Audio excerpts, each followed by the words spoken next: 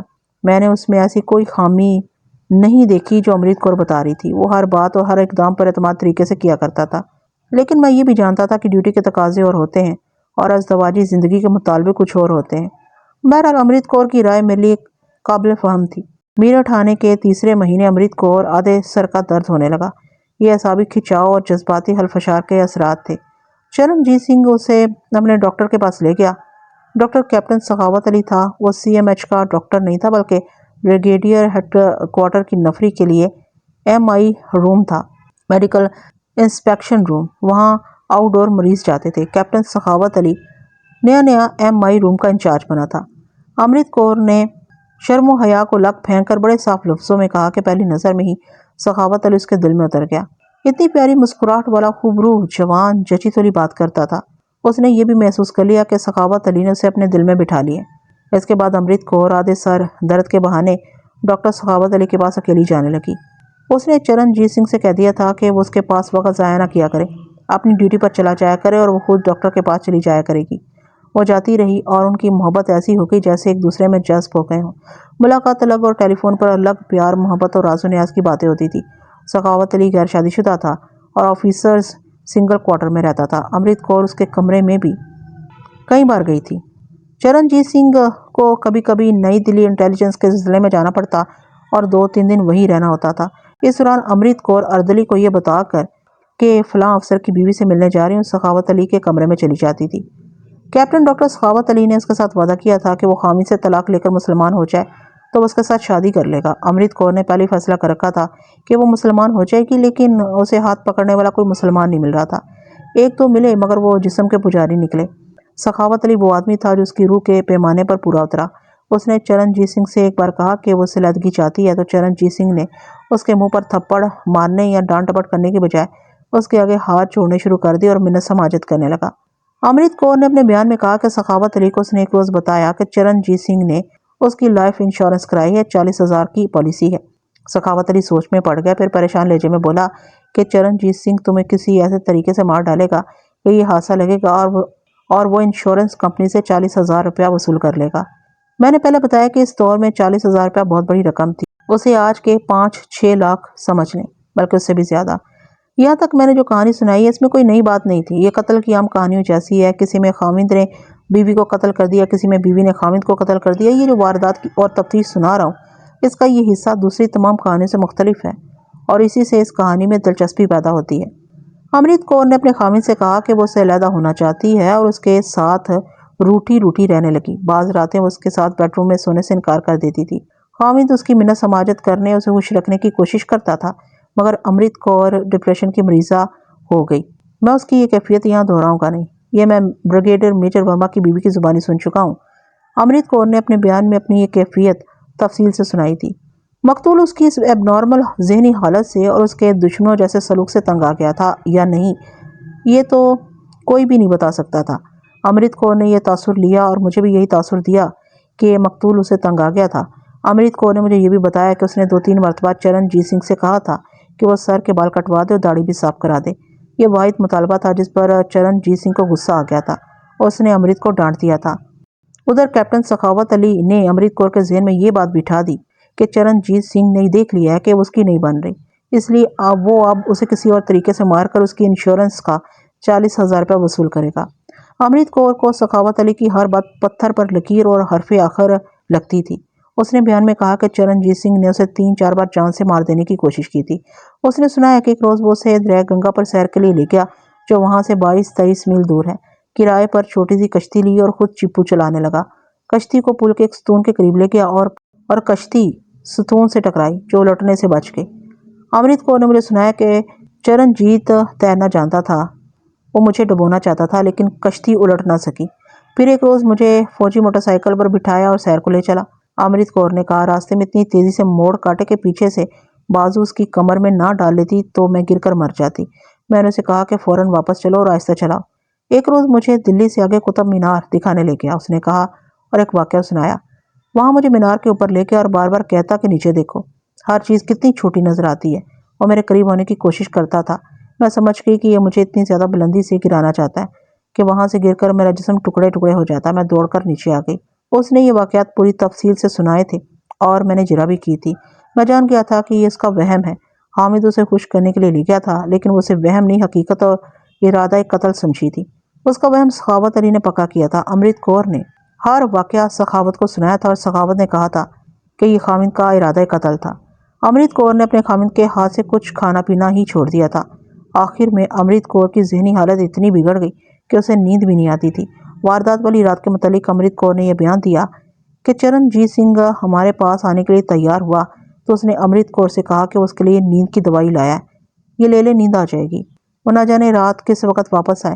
امرت کور کے بیان کے مطابق وہ فوراً سمجھ گئی کہ یہ نیند کی دوائی نہیں بلکہ شیشی میں زہر ہے اور چرنجیت نے اس پر نیند کی دوائی کا لیبل لگا رکھا ہے۔ اس نے دوائی پینے سے انکار کر دیا۔ چرنجیت نے اسے پیار سے کہا تو بھی وہ نہ مانی۔ اس وقت بیڈ روم میں تھے۔ چرنجیت شیشی اور چمچ اٹھائے امرت کور کے پیچھے پیچھے پھر رہا تھا اور وہ آگے آگے بھاگ رہی تھی۔ آخر چرنجیت نے ذرا غصے سے کہا کہ اسے زبردستی دوائی پلائے گا۔ امرت کور نے سوچا کہ یہ طاقتور مرد ہے، وہ کمزور سی لڑکی ہے جو اس کا مقابلہ نہیں کر سکے گی اور آج یہ اس کو مار کر ہی رہے گا۔ ڈپریشن کی ماری ہوئی اس لڑکی کو یہ سوچ بھی آئی کہ یہ مجھے زہر پلا کر چلا جائے گا اور ساری رات باہر گزار کر صبح آ کر رپورٹ دے دے گا کہ میری غیر حاضری میں میری بیوی کو کوئی زہر پلا کے ہے۔ امرت کور کا دماغ اس کے قابو سے بالکل ہی نکل گیا۔ وہ تو پہلے اس کے قابو میں نہیں تھا۔ وہ ڈریسنگ ٹیبل کے پاس کھڑی تھی، مقتول پلنگوں کی دوسری طرف تھا۔ اس نے کہا کہ آج میں بھی دوائی پلا کر ہی جاؤں گا۔ امرت کور کو ڈریسنگ ٹیبل کے آنے کے ساتھ ریوالور والی بیلٹ لٹکتی نظر آ گئی۔ یہ چرنجیت سنگھ اپنے ساتھ لے جا رہا تھا۔ اس نے ریوالور لوڈ کر کے رکھا تھا۔ امرت کور نے ریوالور نکال لیا اور دونوں ہاتھوں میں پکڑ کر نالی چرنجیت سنگھ کی طرف کر دی۔ یہ لوڈ ہے، چرنجیت سنگھ نے اپنی زندگی کے آخری الفاظ کہے۔ ریوالور رکھ دو۔ امرت کور نے ٹریگر دبا دیا۔ گولی چرنجیت کی کھوپڑی میں سے پار ہو کر پیچھے دیوار سے لگی۔ میں نے اس ڈرامے کے آخری سین پر بہت جرا کی اور اس نتیجے پر پہنچا کہ چرنجیت سنگھ امرت کور کو اسی کے فائدے کے لیے نیند کی دوائی زبردستی پلانے کی کوشش کر رہا تھا۔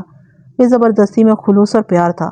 امرت کور کو 5 راتیں نیند نہیں آئی تھی، جس سے اس کی ذہنی حالت میں تلخی بلکہ تشدد پسندی اور جارحیت بڑھ گئی تھی۔ اس کی سوچیں تو پہلے ہی منفی اور تحریبی ہو چکی تھیں۔ اس نے خامد کو گولی مار کر ڈاکٹر سخاوت علی کو فون پر اطلاع دے دی اور سخاوت نے اسے کہا کہ پولیس آ جائے، کوئی آ جائے، یہی کہنا کہ باہر کا کوئی آدمی گولی مار گیا۔ بیان کے بعد امرت کور نے ریوالور اپنے ایک اٹیچی کیس میں سے نکال دیا تھا۔ میں نے برآمدگی میجر ورما اور مقتول کے اردلی کے سامنے کروائی اور انہیں گواہ بنایا تھا۔ اس کے بعد ہم نے کیپٹن ڈاکٹر سخاوت علی کو شامل تفتیش کیا اور اسے بتایا کہ امرت کور نے اس کے متعلق کیا بیان دیے۔ اس نے کچھ باتیں تسلیم کی، کچھ نہ کی۔ اس نے یہ تسلیم کر لیا کہ اسے امرت کور سے محبت ہے اور یہ بھی تسلیم کیا کہ اس نے امرت کور سے کہا تھا کہ چرنجیت سنگھ اسے مار کر اس کی انشورنس کی رقم وصول کرنا چاہتا ہے۔ میں نے انسپکٹر راجر نے آپس میں صلاح مشورہ کیا تو ملٹری پولیس کے انگریز میجر کو بھی ساتھ رکھا۔ ڈاکٹر سخاوت اعانت جرم کا مجرم تھا۔ اس نے ایک ذہنی مریضہ کو قتل پر اکسایا تھا، لیکن اس کے خلاف ثبوت کوئی نہیں تھا۔ امرت کور کے بیان سے اس کا جرم ثابت نہیں کیا جا سکتا تھا۔ ہم نے اسے تفتیش سے خارج کر دیا، لیکن انسپکٹر راجر نے اس کے خلاف بڑی سخت رپورٹ لکھی اور بریگیڈیئر کو خود جا کر دی۔ اس رپورٹ کا لب لباب یہ تھا کہ ڈاکٹر ہو کر ایک ذہنی مریضہ کا علاج کرنے کی بجائے اسے خامد کے خلاف ایسا بھڑکایا کہ اس نے اپنے خامد کو گولی مار دی۔ امرت کور کو عمر قید کی سزا ہوئی تھی اور ڈاکٹر سخاوت علی خان کا بریگیڈیئر کمانڈر نے کورٹ مارشل کرایا اور اسے سروس سے ڈسمس کر دیا گیا تھا۔ ڈسمس کا مطلب ہوتا ہے کہ یہ شخص کسی بھی قسم کی سرکاری سروس میں نہیں لیا جا سکتا۔ ناظرین، امید کرتی ہوں کہ یہ کہانی آپ کو پسند آئی ہوگی۔ پسند آئی تو لائک، کمنٹ اور شیئر کرنا ہرگز مت بھولے گا اور مجھے اجازت دیجیے ایسی کسی اچھی سی کہانی تک کے لیے۔ اللہ حافظ۔